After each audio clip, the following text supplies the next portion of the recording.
Hello everyone, this is me Prithila. আপনারা সবাই দেখছেন আমার চ্যানেল পৃথিলাস ব্লগ। তো আজকে আমরা সন্ধ্যায় বের হলাম মন্দিরে যাওয়ার উদ্দেশ্যে। আজকে গণেশ চতুর্থী। তো আজকে আমাদের এখানে মূলত গণেশ চতুর্থীর দিন দুর্গা প্রতিমা বিসর্জন দেওয়া হয়। তো রাস্তায় যেতে যেতে আর কি দেখলাম একটা বিয়ের প্রোগ্রাম হচ্ছে মেবি। তো সেখানে লাইটিং করা হলো।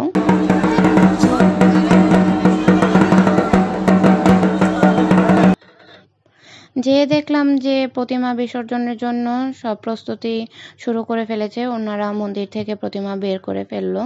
তো আমিও সাথে সাথে যেয়ে সিঁদুর খেলায় অংশগ্রহণ করলাম। সকলের মাথায় সিঁদুর দিলাম, মায়ের চরণে সিঁদুর পরালাম। আস্তে আস্তে দেখলাম সবাই সিঁদুর খেলছে, আমি তাকিয়ে তাকিয়ে দেখছিলাম আর কি।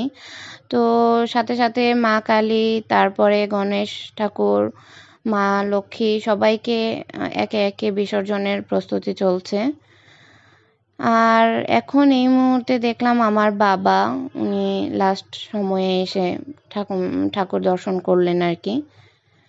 সাথে সাথে সবাই আমাদের এখানকার যে ছোট ছোট ভাইয়েরা আছে, ওরা চেষ্টা করছে আর কি সকল প্রতিমাকে সবাই মিলে একত্রে ধরে ধরে নিয়ে ওই পুকুর পাড়ে নিয়ে যাওয়ার। আমাদের মন্দিরে ছোট করে একটা পুকুর আছে, ওখানে সব সময় প্রতিমা বিসর্জন করা হয় মূলত।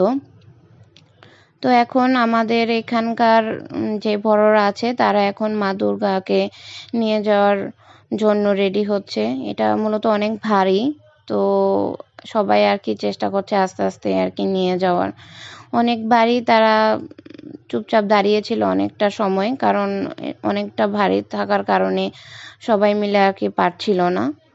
তো আস্তে আস্তে এই করে করে প্রতিমাটা একদম পুকুর পাড়ে নিয়ে যায়। তো ফলশ্রুতিতে দেখা যায় একটা সময়ে মা আমাদেরকে ছেড়ে চলেই যান।